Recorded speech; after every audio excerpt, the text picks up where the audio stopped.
All right. Good morning, Joel. How are you today? Good morning, Ben. I'm great. How about yourself? It's good. It's Friday. It's a beautiful, beautiful Friday. So far, yes, it feels fantastic. Yeah, it's been a good week. Yeah. But had a strong week of programming and great attendance, great Monday got everybody. participation. Monday got me, man. Monday got me. Front squats and ab work, it just tore people up. Smoked my legs. My legs are still struggling, so I can't imagine those that were able to go heavier, go faster. So great job to everybody. But it's been a great week. The attendance has been awesome, and that always brings energy into the space. And we'll chat more about that. Attendance and the freestyle program specifically, but that's been great as well. Everything's been awesome. So we have a podcast we want to recommend this week, and it's Kevin Hart on Joe Rogan. Yep. Gotta listen to that one, folks. Now, let me be upfront in saying I don't like Kevin Hart. Let me rephrase. I didn't like Kevin Hart. I'm an asshole, and so Kevin Hart was somebody that I thought, because he was so popular, I immediately resisted and go, oh, he can't be that great. Yeah. And that's such a douchey way to live your life. Like, it's really not cool to just hate popular things. But ironically, you thought he was a douche. I thought he was just making money. He like, could be douchey. Wasn't an artist. Didn't really care. He was just kind of mailing it in. I would recommend you go listen to that podcast. It's got a good message for everybody. It has the whole, what was it, 2 hours? It was 2 hours. Right. And if you go to YouTube and just do clips, do JRE clips, you'll find the clips. And you'll find the clips. And they do such a great job of like 10-minute clips, 5-minute clips. Yeah. But man, he goes on some rants. He, like, if you think about it, that's one of like the podcasts that Joe Rogan probably didn't talk that much. I didn't see any ads for it. Yeah. Imagine being that good at your job that you don't even have to hype when you have a big interview. Yeah. I mean, half the time I don't see it anywhere. And then I just find, I go, when did he sit down with him? Yeah. The Kevin Hart, though. So, Joel, tell the people, what was it that caught your ear, that got your attention on that? Because this isn't about Joe Rogan. And so for those of you, and by the way, again, hating things that are popular is not cool, guys. So if I have to learn a lesson, you can learn a lesson. Yeah. The man is good at what he does. Anyways, but Kevin Hart specifically, kind of what did you take away from that? Ugh, I don't know. There was like so much. One, for example, hating. That's a big one. Like his whole thing is like trying to reduce the hate, and you have all these people trying to make him look like the bad guy, when this dude's really out there like trying to promote connection between everybody, which is something we brought up like way back episodes ago, where connection is what people need. That's what they need. That's what you need. You need to connect with other people. We're a tribal organism. We need to rely on other humans. And his whole thing is trying to connect people all around the world to each other, not all this like I'm on this side, you're on that side. Like, we all need to be able to put our differences aside and be more human, more connected, and like discuss ideas and whatnot. And his whole like I just wasn't expecting all that. Like, it was just too much. It was an overload. The depth that he demonstrated was very, very surprising. He's a thought out person. He's very well thought out. And you know, the other thing is, I really appreciate, I've said this before, when someone unprovoked brags on another person. Yeah. Man, that could pretty much get me to tear up. Yeah. Like, if you sit here and tell me how great David is. David's in the building right now, getting to work. And if you just sat here and you just, for no reason, I didn't ask, didn't bring it up, and you just go off on like, man, that man works hard and he's fighting through his struggles, and God, you got to admire that nobody's struggling as much as he is, and he's continuing to fight and not giving up. Yeah. That's such a warm and fuzzy, because we're so critical and cynical. And leader of the pack on that. And so, you know, they sit down and they start the interview, and Joe Rogan talks for 5 minutes about how hard The Rock and Kevin Hart work. Yeah. And he's just like, he can't stop. He's like, I feel like you guys never stop working. He's like, I look up to, there's only two people that work harder than me in this world. I feel like it's you two. Like, yeah, he was like, does he really work that damn hard? Like, does he sleep? Does he sleep at all? And they were just, I mean, that was the kickoff. And from that, they had me. Because when you're going in on complimenting people, you don't have to. They get plenty of compliments on their own. Yeah. There's something there. Yeah. And when peers do it to each other, yeah, that's what it is. It's peers. even more special. It's when people who are on that same level are up there, like peer on peer. What do you call that? promotion, I guess. Yeah, I don't know. absolutely. Support, connection. Mm-hmm. And so there's a lot of humor in it, obviously, two comedians talking. Yeah. Y'all forget that Joe Rogan's a comedian. He's a hilarious guy. Been in for a while. But two comedians talking, but then they go deep on some things, and whether it's interaction with fans, the downs and the ups of that. Hey, when are you gonna make a good movie again? Yeah. She had the crank window and everything. The invasion of personal space because of that level of human that they are in terms of fame. I thought he was gonna wait outside the bathroom. Yeah. He's right there. He got what he got. He's too big for me to say, let me see your phone. Yeah, some of y'all people are crazy. Like, let these famous people be people. Yeah. Stop trying to swarm them. Well, I think it's our worth. Our worth is what picture we can get. Yeah. And so they talked to that, which is interesting. But what really Did you got bring me? up autographs? They brought up autographs. Yeah. Like that's something I Joe haven't was heard like, about in forever. Joe was like, when was the last time you signed an autograph? And Kevin Hart was like, it's been a while. Yeah, but like no one's really thought about how autographs aren't a thing anymore. Like, well, maybe in the sports world, but like, let me have your autograph. No, it's crossed my mind. You would never ask for an autograph anymore. Yeah, I've never. That's never crossed my mind. Because what would you do with it? Nobody even knows how to write anymore, so they would look at them and be like, what scribble is that? Yeah, no one carries Kevin Hart. No one's carrying a marker or a pen on them. Yeah, no, people don't do autographs unless you have like memorabilia. Yeah. Then maybe. Sports jersey. Sports you still see it, but I still think it's only on memorabilia. You don't really see like, hey, I got a card. Yeah, I think people want that proof. Yeah. They want that proof that I was there. The selfie is the autograph. Yeah, selfie is the autograph. That's kind of the thing. Mm-hmm. I wonder if there's still those like companies that like verify autographs and like. It's real. Yeah, they're like that's handwriting. This is worth $12,000 now. I see his fingerprint. Or right is it here. just kind of like, we don't have enough business? I don't know. That's a tough one. But when he got into why he works, it's in it. It was. I was wondering if they're going to go into like the desire for more, like material, but it was more like about purpose. Yeah, like it's what he's here for. Yeah, he's not here to be done. He's not here to rest on his laurels. He's not here to say, "Oh, I've achieved all I need to achieve. I can retire now." Yeah, he's here because he works his ass off because that's what he wants to do. Yeah, that's his purpose. And they talk about The Rock doing the same thing, having that same mindset. Rogan having that same mindset. Because man, they all have that FU money. They can be done. Yeah. They could put it all in the bank. They could be done. Yeah. And they're. But you know what all three of them have in common? They all three came from nothing. Well, and that was. I think that's a big thing too. That was kind of the last thing I was gonna bring up is that fight from nothing. And no, what is? Yeah. What does that mean for people that don't come from nothing? Not gonna naturally be hard workers. It's gonna be more of an uphill climb, but that almost seems insensitive. Yeah, because you don't want to label everyone like that. Well, it's not even that. It's if I come from money and I go, Joel, entitlement. I came from more than you, so my life is harder. That's a weird thing to say. That's a weird thing to say. That's a weird thing to say. Sounds like a privileged thing to say. You don't even know what struggle is because you're not from the cut of cloth that I'm from. What? That's a weird thing to say. I don't get it. But I had an ice sandwich the other day. But if you just ice and bread. If you stop. This is a joke. This is a joke, folks. If you remove social justice warriors, if you remove outrage culture, speaks truth. Then if you remove the initial, like, you're not allowed to say that, political correctness, which is my favorite thing about Rogan, is the removal of that. No.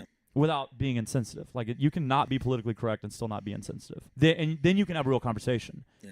It's not that it's easier for someone with nothing to be inspired to work hard. It's not easier, okay? It's not easier. But there's more resources for motivation. You don't want to be here again. Yeah. Was Hart the one that... No, it was...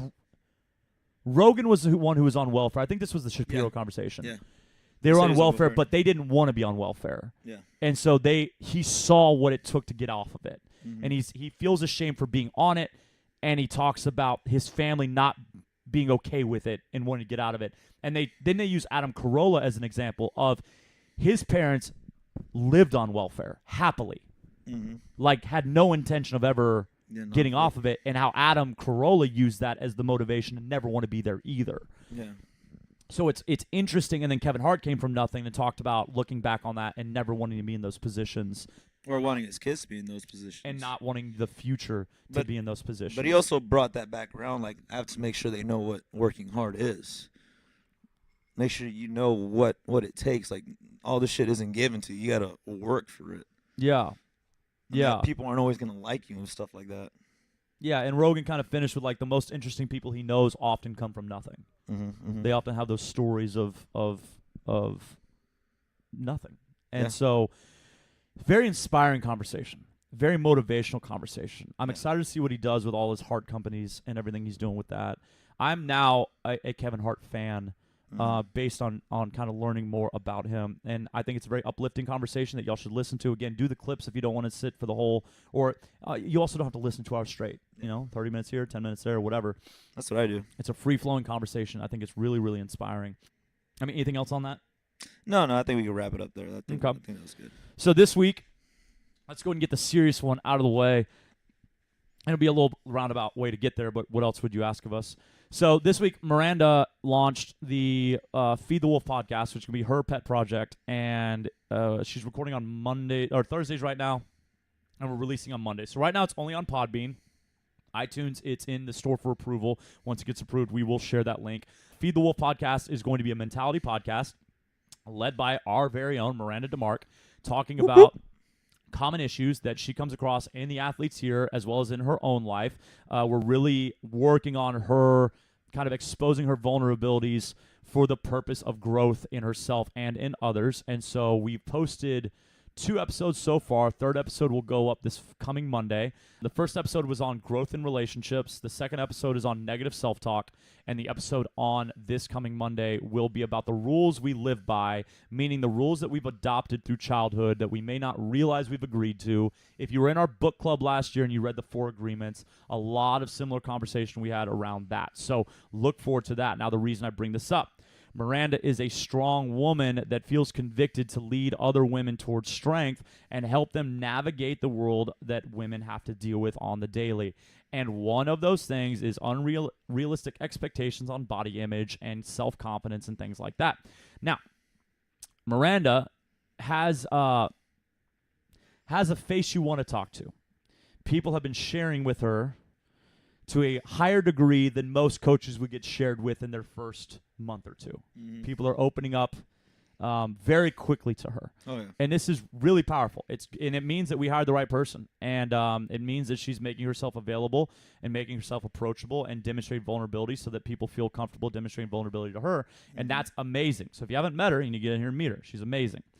Now, something that I was so excited, man. Yesterday, well, we're closing up. I was up here. It was my Thursday to be with her on Thursday afternoon, and so I'd worked out with 6:30, and we're closing up. And we start chatting about some of the conversations she's been having. And the reason I bring this up, it's going to tie to our conversation about freestyle. I watched her blood begin to boil, and it excited me. It excited me because I think when your blood boils, you are on something that people need to hear about. And so we'll be doing an emergency podcast on the Black Wolf Untitled podcast next week. Probably release it Monday. This will not be Feed the Wolf. This will be Black Wolf Untitled right here where you found this podcast. Specifically addressed to women. We're going to kick off a program. We're going to call it the Strong Woman Project. And it's going to be about eating more food and working out less. Because Miranda DeMarc is about to punch holes in my walls every time she hears about women eating less than 1,000 calories a day and working out 3 hours a day. It's driving her insane, folks. It's driving her insane. Driven us insane for a while now, but we're boys. What do we know? Y'all don't listen to us. Well, now you got a strong woman that's living the life you want to live, and when she tells you to stop that shit, I think you should listen. Yeah. Nutrition challenge is a big one. That was always the case. Hey, you need to eat more. Always. This much? Are you crazy? Yes. Are you crazy? You're eating nothing. So the Strong Woman Project there you go. is going to kind of work in tandem with the Savage Body and Mind Challenge that will kick off April 29th and run through May 31st. That'll be a 5-week nutrition and lifestyle challenge run by Joelle, myself, and Miranda as a team. You'll be assigned to a team. You'll have a coach, and you'll get feedback twice a week. We'll weigh in. We'll do photos. We'll do measurements, and we'll check in each week for 5 weeks. At the end, we'll weigh out, we'll measure out, and we'll do photos, and you'll get that sent to you, and we will see what progress you make. We always have great results during our 5-week challenges, but there you go, folks. We are now going to double down on mentality, on mental health through these challenges, because Miranda is having too many conversations where it's, what'd you eat today? I had an apple and I had a salad. Oh, okay, so you didn't work out. Actually, she knows they worked out because they just got done with class and they're about to hop into freestyle. Okay. What are you doing? And I told her. Working backwards. We're working backwards. Going backwards there, folks. Well, look. We've talked about strength gains. You want to get stronger? Rest. Yeah. Hit it hard 3 to 4 days and rest. Like if Joelle told me, hey, Ben, all I want to focus on, I want to get as strong as I can. If my conditioning suffers a little bit, I know I can get that back quick. So I just want to get I would tell him he's going to lift the shit out of some heavy-ass weight 3 to 4 days a week, and he is going to do not a damn thing but eat the other days. Woo! That's it. That's how you get stronger. Okay? That's how, because your muscles have to recover. You beat the hell out of them, but then you rest. Yep. You have to rest. Okay? And refuel. Absolutely. And none of y'all refueling. Your muscles, if you're trying to burn fat, okay, now we're looking at the metabolism. We're looking at metabolic function. It requires the same stuff. It requires fuel. Your metabolism the furnace cannot burn without fuel to burn. Okay? Starvation does not mean fat gets thrown in the furnace. Starvation means that fat is stored. Your body wants to hold on to it because it goes, oh, man, we're in a famine right now. Yeah. We're in a time of scarcity. We better not use this unless we have to. Let's save some energy. That's it. How do we do that? And so even if you're being more active, meaning I went to CrossFit at 4:30, or 5:30, and then I went to Freestyle at 6:45, even if you're and I ran this morning, and then I did these other things, or I ran after I got home, all your body's doing is going, I'm not going to let you perform as well as you could. So the workouts you're turning in are less than they should be. So a 7-minute workout takes you 10 minutes. Something that should have been 135 is 95, stuff like that, okay? And you don't look any better. And what's more, what you forget is you don't feel any better, which should be the priority. How you feel should be the priority, because how you feel is what you live with and you're aware of every single day. How you look, you're only aware of when you put your clothes on, when you get out of the shower, for those moments. And how you look, if you feel good about yourself, how you look tends to fade from focus. It is only when we don't feel good about ourselves that then we tie it to something arbitrary like our physical appearance. And guess what, man? You heard body dysmorphia? There are men and women that look fabulous. Like, everybody would agree. Yeah. And maybe not literally, because everybody can complain. So there's always that one guy that's like, not my type. Okay. But the majority of us would be like, damn, he or she looks amazing. And they go home at night and go, I don't like this part. And I don't like this, and I need to lose weight, or I need to get bigger here. So we cannot tie our value to our appearance, okay? Our bodies, I think it was, and I'm going to get them confused, but I think Miranda talked about in our first interview that your body is how you look is the least interesting thing about you. Oh, yeah. Okay? So I meet Joelle, and sure, initially I go, well, damn, boy's got some muscle.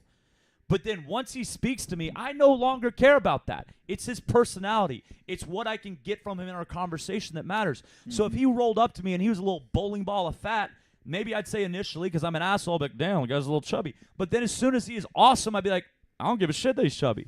Yeah. Like, he's the man. Like, this is my boy now. Bowling ball fat? It has nothing to do with how you look. How you look is the least thing about you. I believe that came from Miranda's interview with me the first time. Go check that out on the Black Wolf Untitled podcast. Adriana Morel talked about the same thing. Body dysmorphia issues, eating disorders. So go listen to that podcast as well. We've covered this because it is the eternal struggle, specifically for women, but men can deal with this as well. Yeah, Okay? and it could also happen on the other side. Those that are obsessed about counting or not hitting their numbers, and they just beat themselves up because they're short here and there. Like, oh, I need to eat more of this. I need enough of that. I got to remain this body fat percentage. Checking the scale way too much. We get married to the wrong ideas. We forget the intention of what we're doing.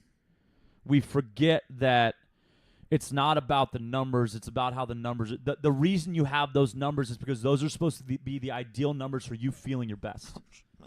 But now you've given up on caring if you feel your best because all you're worried about is the numbers. So really, is being anxious about your numbers worth it? Now, if you're cutting weight, if you're going to nationals, it does matter. You know, we had a coach that was literally going to nationals. She she needed to be married to her number. She did it. She did the damn thing. And she knew how to do it. She was taught how to do that. And when she was crazy, she would come in and be like, "Where are you at?" And she'd be like, "I'm a little crazy today." Like she was aware. She was very aware of today's not a good day. Like today, I'm carb depleted, and so my head's not there. She knew how her food affected her. And so you don't have that experience. You don't have that experience. Yeah. You should not be eating like a weightlifter unless you're a weightlifter. And I mean someone that's training for a weight class, okay? Mm-hmm. You don't cut weight like we have to understand ourselves. Mm-hmm. So the Strong Woman Project, what we're going to do is we are going to celebrate women that eat more food and train less. Mm-hmm. And we're going to put them on Instagram. We're going to preach. We're going to tell their stories. We're going to brag about them. And we're going to talk about how awesome. We're going to be as vain as hell. Be like, look how amazing this woman looks. And she eats 1,700 calories a day. Where are you at 500 calories? Mm-hmm. Look how much weight this woman's lost. And she eats 2,000 calories a day. Yeah. Where are you at 500 calories? Yeah, for those that don't know, Miranda once ate 4,000 calories a day. And that woman is 4 feet tall. Yeah.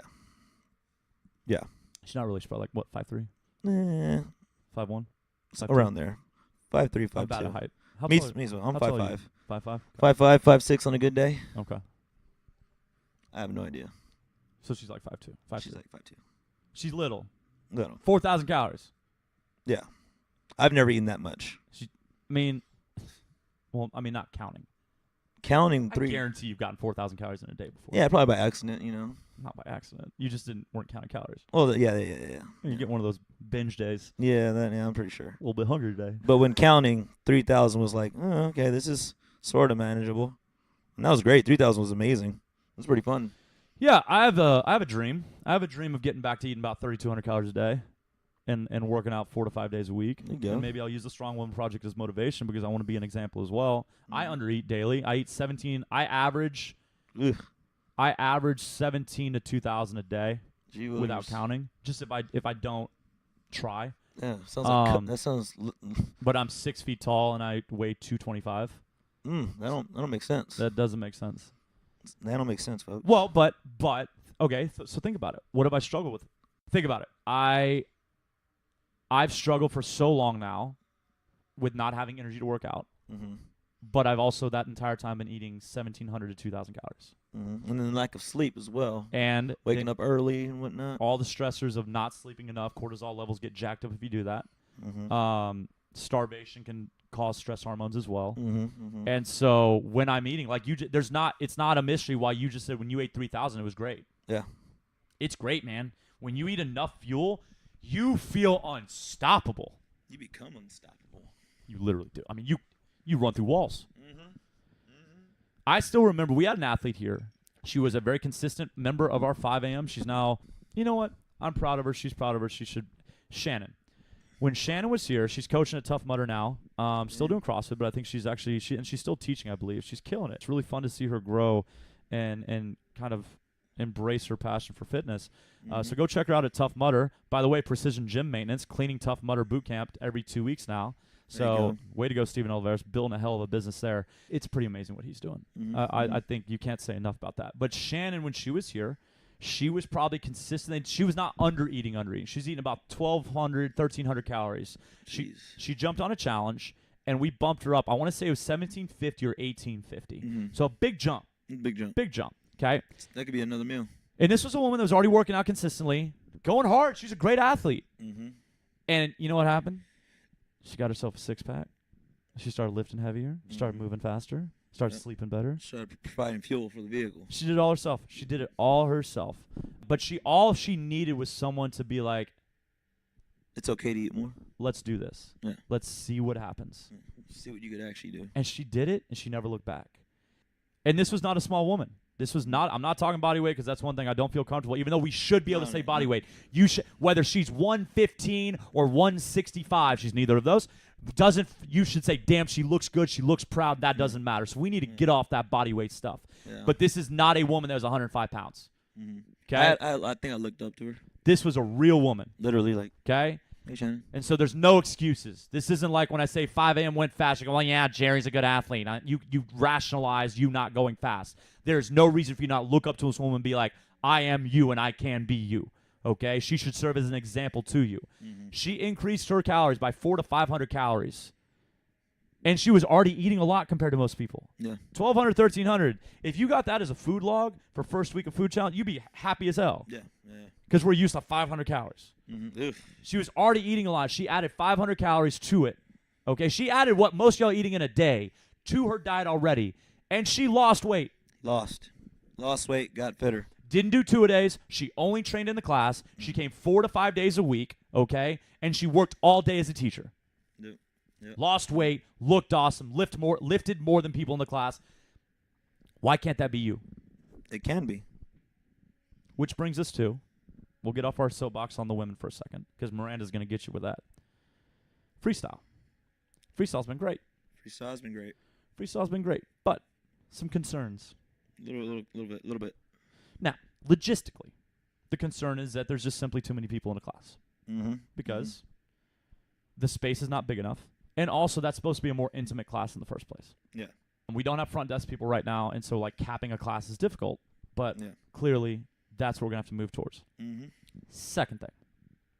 Can you please explain to me why your CrossFit workout wasn't enough? Now, I'm not going to say every once in a while it's not okay to do more. Yeah.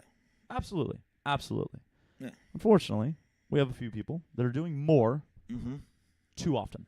I don't know about you. When I do a workout, I don't want to do anything else afterwards. Yeah.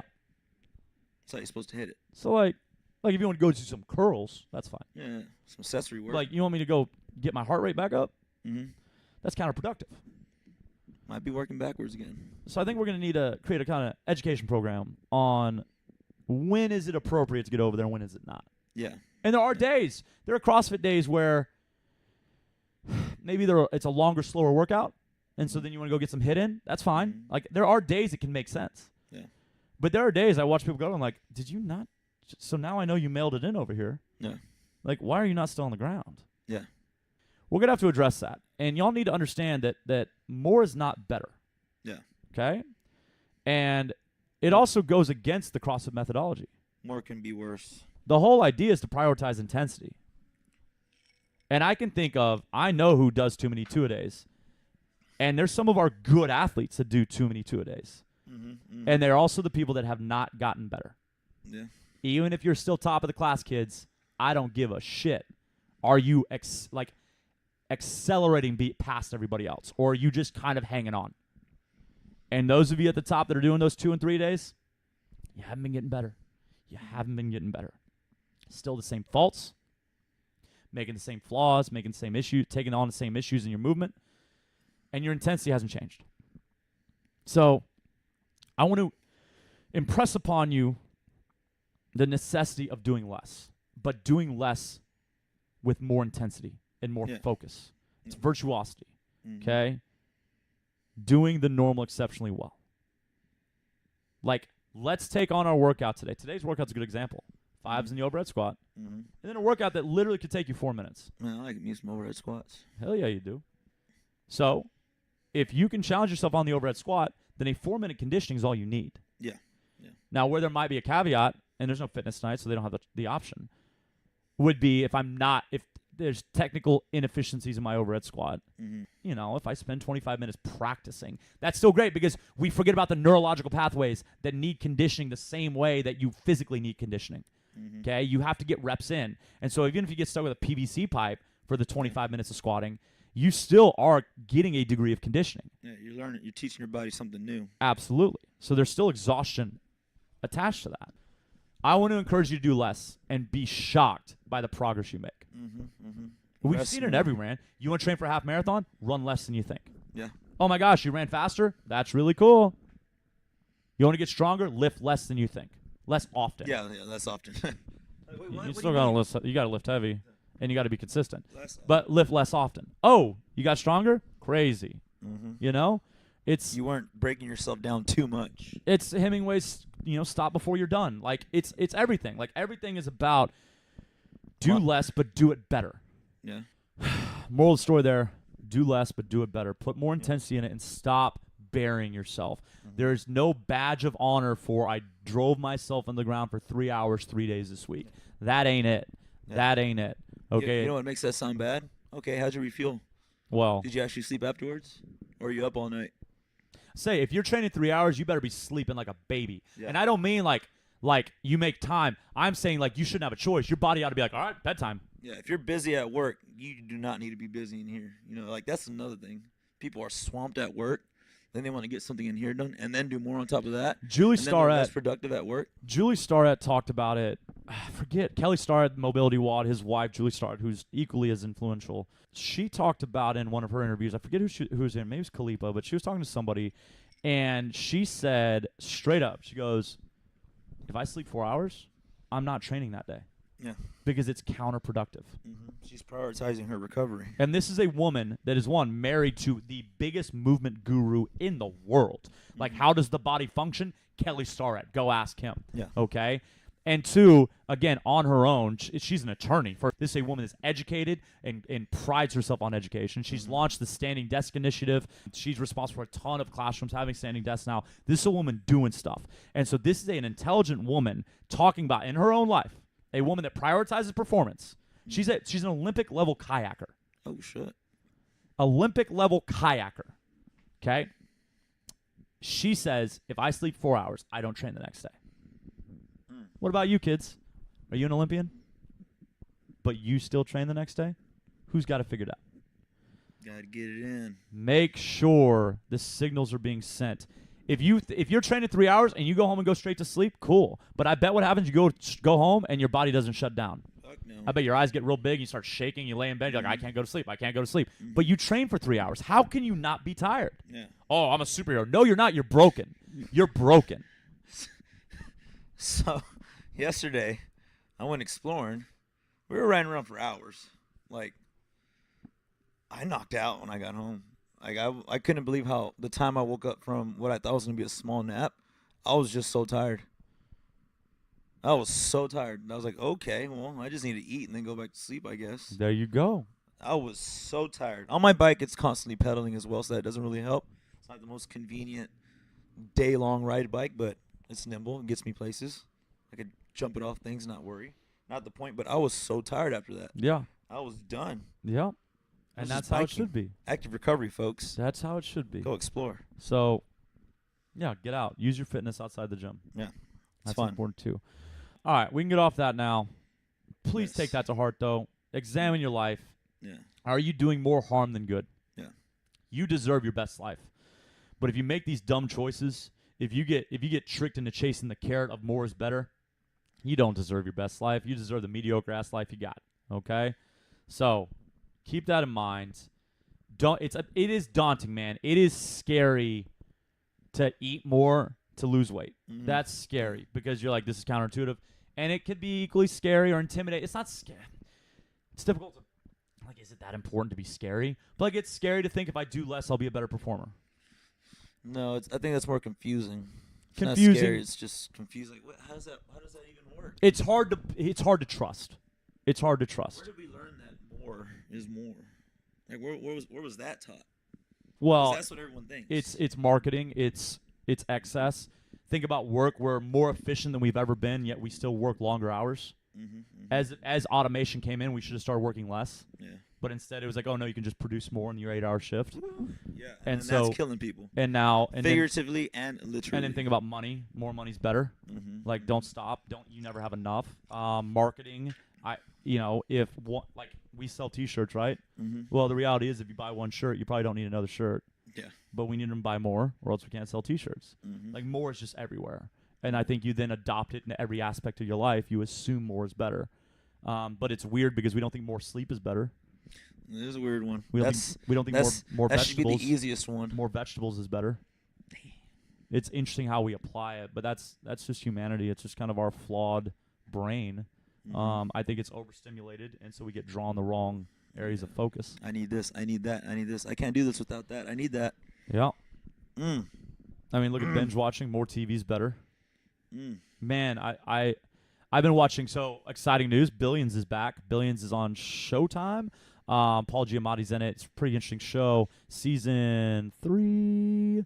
I forget what season we're in, but it's come back up. But on Amazon Prime, I have the Showtime package, and it gets released once a week. So I can't binge watch it. Yeah. It's better. It's way better.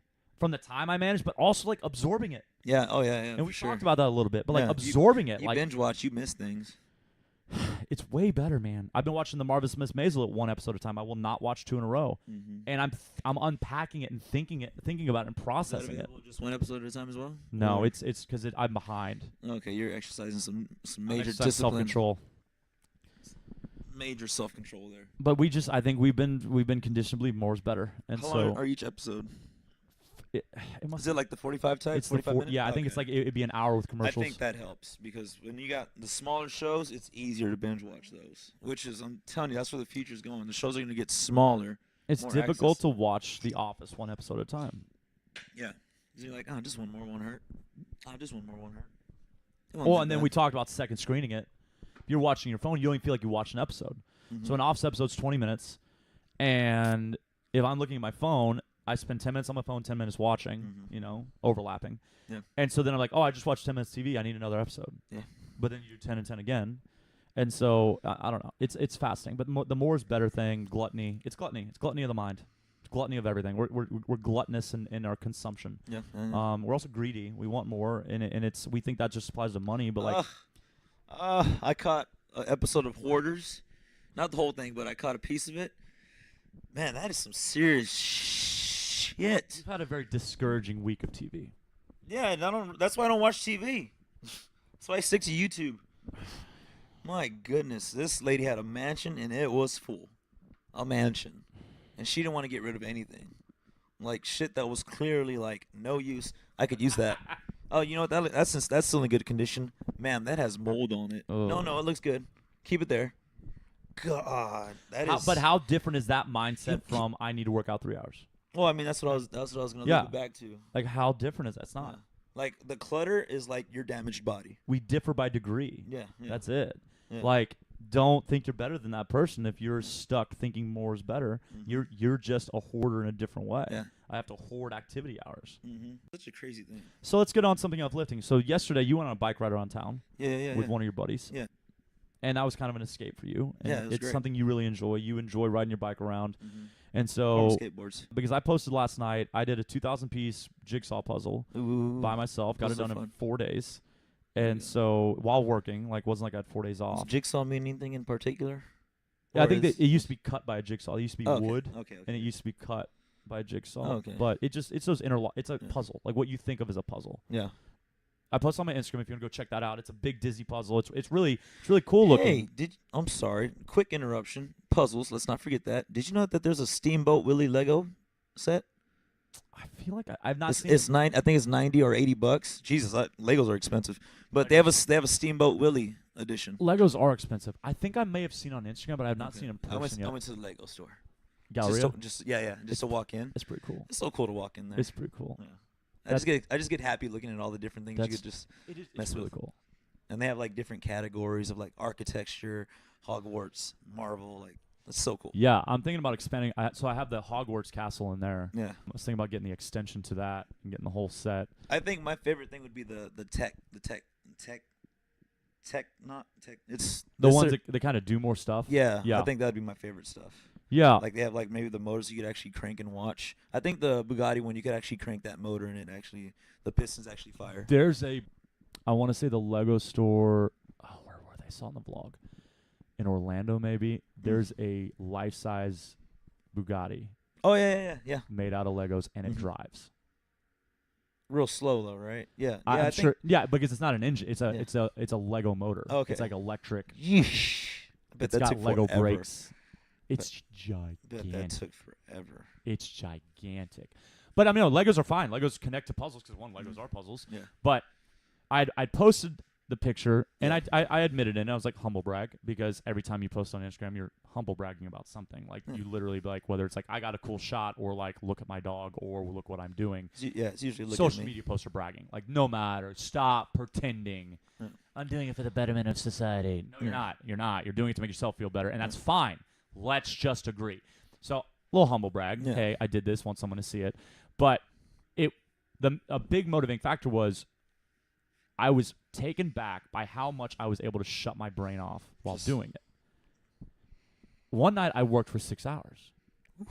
Just on the puzzle. Didn't mean to. It was a Friday night, and I worked for 6 hours. I don't know. That sounds like quality time to me. The Black Wolf is in the building. But anyways, so I wanted to ask, and so for you, like, I've never had that escape. I've never been able to shut my brain off. I've never been able to shut my brain off. The puzzle was the first thing. And I posted, and I ended with a question. I was like, what do y'all use for an escape? What do y'all use? Because that's what hobbies are supposed to be. Yeah. Hobbies aren't supposed to be work. Hobbies are supposed to be things that you're able to focus your entire mind on that does not relate to what you normally focus your mind on. An escape. So some things that we recommend. Janai, I think, said guitar.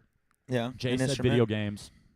Janai said drawing as well, or painting. But she said, don't stress about colors. Think more about shading, because I think that's very interesting. She said that. And there was a few more recommendations. What works for you? Like, what do you use for that escape? It honestly could be a number of things. I mean, I could have easily taken. You do seem to do a better job of this. It seems like something you've done a better job of staying in touch with. Yeah. For me, I like anything that's gonna get me out the house, and I can't always say active because there have been nights where I've hung out with friends on the weekend, and instead of going out to a bar, we would do puzzles. Yeah. And I'm talking about like end of last year, like was the last time I did that. I really enjoy puzzles, and I cracked a joke with you about the last piece the other day. One of my tactics. You know, we'll talk. We'll keep that secret. We'll keep that a secret. Pretty easy to predict what you do. Yeah. Anyways, don't be shocked the last piece is missing when Joel's around. Oh, here goes the last piece, guys. Wants to feel very Finish special. the puzzle. Wants to feel very special. I don't know. I could do anything. Like I could even You're play. acting like you put the piece in and it starts to glow. Yeah. And like something comes out of it. Just lights up. Where's the last piece? Right here. Joel watches too many movies. Yeah. Not really. I was joking. Kind of. I don't know. I really enjoy the getting out of the house thing a lot and doing stuff like biking around or skateboarding. One of my goals is going to get out so early that I catch the sunrise on downtown. Like I've been yesterday. I kind of used yesterday as a way to scope out where I want to set up and like maybe catch the sun bouncing off the buildings. Because we even rode through downtown. We were at Buffalo Bayou Park. We were in the Heights. We were all over the place, just riding around. No specific location to go. Just, hey, let's go this way. Hey, let's go back that way. Hey, let's go this way. Hey, let's ride around this way. But I've used that lately for sure as one thing to do. But if you would have seen my story, maybe was it last week or the week before? It was the week before last week. 2 weeks ago, I was drawing. That's cool. I was drawing again because I used to do that a lot. It used to be one of my favorite things. I hired you. When we talked in the interview, you talked about liking to draw. Yeah, that was one of the things I brought up. And I was like, I'm going to do this. And it felt so, I don't know, it's a better word, but childish. Because that's the last time I did it when I was young. Like, it took me back, and I was like, I really appreciate so this. So childish in a bad way or childish in a nostalgic, this feels good? Nostalgic. Like, feels good. It felt good. I think that's awesome. Because I was still thinking about like other things that I had to do. I was like, let me just focus on this. Like, just let me embellish. Like, just focus on the drawing. So what do y'all do? Like, we want to know, what do y'all do for escapes? Because if no other reason, I need ideas. I need ideas because I love the feeling. Again, first time I found it since blacking out drunk 8 years ago. Since my last blackout, I should say. That's a way to shut your brain off. If you get drunk enough, your brain won't stress you out. Yeah. And now 8 years later, I don't have access to that. So puzzles are fun. Yeah, puzzles for me. I mean, Legos and puzzles are definitely a focus right now. But as we said, Legos are expensive. So if we could find something else, they are expensive. That would be crazy expensive. Like, goodness gracious. I mean, I really need about $100 to get anything I'm willing to do. Yeah, they're I'm not interested in $40, $20. If I can be done in an hour, I don't want it. Like, I need something. That's going to take a while to get done. That you have to come back to. That's it. That's what's fun. I think days before I actually house sat for Brian and Kelly, she had a huge puzzle on their dining table, and it was like half their dining table, and it wasn't finished. Yeah. Their dining table was pretty damn big. Huge. And this was a black and white puzzle. That's that's what you got to try. Go. The black and white ones are hard because, I mean, you usually rely on color. Like, oh, let me put this color where that color is. Absolutely. I think you'll enjoy a black and white puzzle. That's hard. Those are challenging. Black and white puzzles. Those are low-key fun. One day, I think it was a Saturday night, I did a puzzle with my sister, not the youngest one, the middle one. We just did a puzzle together. Just like, and it was unprovoked. Like, I was like, are you doing a puzzle? She's like, yeah. Oh, her boyfriend was there too. Like, yeah, just hop in. I just sat down and I was like, I'll put a puzzle here and there. Yeah. And then before I knew it, I was all in. Like, just like, oh, this one right there, this one right there. Yeah. Hey, give me those. Stop hoarding pieces. I think anything that gets the mind engaged is where you're gonna find a fun little hobby. Anything that gets you like where you have to think. Yeah. Where you can't do anything else but focus on that one thing. Like, Yeah. that's The a other good hobby. thing I'm thinking about is reading fiction. I haven't read Hey. fiction in a while. Nonfiction, I can draw to the business too quickly. Mhm. Like almost any nonfiction. You give me like war history, and I'll still talk about business as a battlefield. Like I can draw. I mean, literally, you can use the art of war to design your business. You absolutely can. And so, like any nonfiction, I can make too many connections and think about work. Yeah. But I think fiction would be another one where you're getting drawn into the story. Do you have any idea of like a category, a genre? No, because all I'm comfortable with is like classic fiction. Mm. But I'm gonna try sci-fi. I think sci-fi would be the way to go. I'm gonna try sci-fi because Ferris used to talk about that a lot I think because it said it kept your mind like really creative. Yeah. Because it's all creative. It's Yeah. such a creative process, and you have to visualize. I think sci-fi would be the way to go. Cool. So let us know in the comments whenever you catch this what y'all do for an escape. What hobbies do you have hobbies, or do you struggle like me? Do you not? Do you not make time for them? Maybe you need to quit training 3 hours a day and spend an hour and a half of that doing a hobby. That'd be more productive use of your time. So let us know what you think. We got the Nutrition Challenge or Savage Body and Mind Challenge starting April 29th. We got the Strong Woman Project. We'll announce that this Monday on this podcast. And then you also have Feed the Wolf right now on Podbean, but it will be on iTunes once it is approved. That is Miranda's project, so check that out. Joelle and Miranda are here this weekend. Yep. So come say hi to It's gonna be a them. good weekend. And I don't know. That's all I got. You got anything? Really quick, is Amanda in this Sunday? No. Okay, so Miranda or myself this Sunday. Got it. All weekend long. Miranda Pandafit and Joelle. There we go. Alrighty, folks. Thanks for tuning in. That's the podcast. See ya.